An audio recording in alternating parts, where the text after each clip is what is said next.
no se aguantaba. Casi me ahogué, francamente tuve que sacarme el saco y ponerme en la nariz.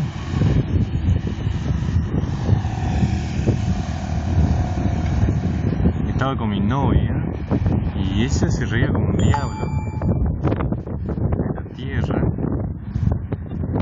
mientras yo me estaba ahogando. Bueno, quizá hay personas más sensibles que otras, pero acá no sé si se puede escuchar la brisa del viento, parecía que se caía el cielo. Ahora estamos acá en esta avenida que está llena de tierra, pero sí. Lo raro de esta caminata era que 5 cuadras abajo, que no pude sacar justo el celular para grabar, era que había a las 9 de la noche casi, todas las nubes estaban negras y una sola nube estaba iluminada, totalmente iluminada, una sola nube, y no era la luna, precisamente. Bueno, ahora estamos intentando llegar hacia el centro que está más adelante, así que vamos a caminar un poco.